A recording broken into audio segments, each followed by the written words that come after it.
It's a murder that rocked the valley and the nation. A woman convicted initially for killing her husband. Now the so-called Black Widow is fighting to have the state pay her for the past 22 years she spent in prison for a murder charge a judge recently dismissed.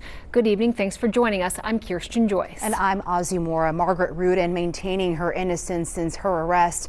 And now the state could have to pay for the years she sat in prison. 8 News Now investigator David Charnes following this every step of the way. And tonight, a look at a key piece of evidence that could help her case. Well, this month marks 30 years since a group of fishermen found Ron Rudin's remains. Police and prosecutors quickly putting the blame on his wife, Margaret Rudin, leading to her eventually going on the run for several years. A jury of her peers would later convict her. But tonight, for the first time, we are laying out other potential suspects and showing you evidence that could have at least raised some questions.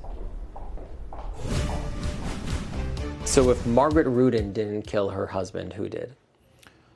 That's a great question. And Margaret doesn't know. Margaret Rudin doesn't know who killed her husband, now 30 years after his murder. We find the defendant guilty. A murder a jury convicted her for. A murder she served 22 years in prison for. And a murder charge a judge dismissed last month. We kind of go on our day to day and we don't think about it, but really for 30 years this murder case has been hanging over her. Corrine Murphy and Adam Breeden are Rudin's attorneys as she, now 81 years old, sues the state for wrongful conviction. Has anyone apologized? No one. Rudin's trial lasting 10 weeks, with the media dubbing her the Black Widow, the jury buying the theory that she murdered her husband in their West Valley home for his money, cramming his body in an antique trunk and leaving it to burn near Nelson's Landing, about an hour south of the valley. But her attorneys say there's no DNA evidence, no witnesses, nothing definitive that ever tied Margaret Rudin to that crime. That led a federal judge to overturn Rudin's conviction, saying her previous attorney failed in representing her. How do you even try someone when there's literally nothing? It's just maybe. All the facts that you're laying out, I think you perhaps have just done a better opening statement than her own attorney did at the time. Time for Margaret Rudin, 8,187 days behind bars. Time to think about what investigators may have gotten wrong. Photos the 8 News Now investigators obtained show the inside of the Rudin home after Ron Rudin's death. Police searched it in the days after his disappearance, finding nothing suspicious. But they later turned to these spots in a bedroom, some which tested positive for brain tissue. That, prosecutors said, showed something bad happened in that room, and it did.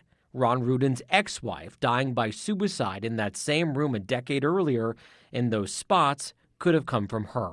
I think it's extremely rare. I think it tells you something about the quality of the evidence or the lack of quality of evidence that they ever had against Miss Rudin, because if this was a good case, the state would have elected to retry her and do justice. Other evidence points to Ron Rudin's car, which police found abandoned outside of the old Crazy Horse 2 in the days after he disappeared. It was covered in dust, and inside, footprints, likely belonging to several men. And there's this, a fingerprint inside that car, not belonging to Margaret Rudin, that her attorneys say was never tested. I believe the evidence points towards multiple male adult suspects who had some tie to organized crime. And I say this because of the fingerprint and footprint evidence that was found in Ron Rudin's car. It is worth up to $100,000 per year of incarceration. Rudin's 22 years in prison could amount to more than $2 million should a judge side with her. The process, a trial with no jury and testimony from one key person. The number one witness will be Margaret Rudin, and she's excited, I think, after all these years to be able to testify and tell her story. A story several judges agree should have seen the light of day at the outset.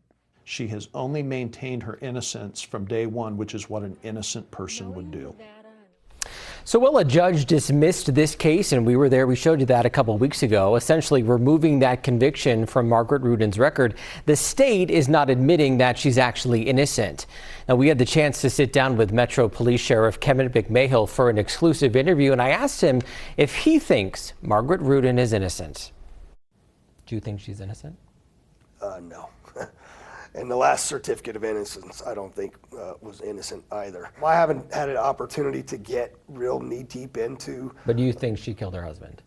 From what I knew, I know there's supposedly additional evidence that has come forward. From what I knew about that case, yes.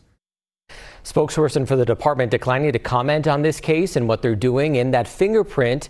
And they're not telling us if they plan on testing it, though it is our understanding at the time it did not match Rudin, Margaret Rudin that is, or anyone when they ran it through databases available at that time. Again, that's what we're told. We don't know if they actually ran it through at the time. Meantime, this lawsuit that we're talking about does not go after Metro yet. Rudin's attorney saying, not yet saying, I should say, if they plan on suing the department.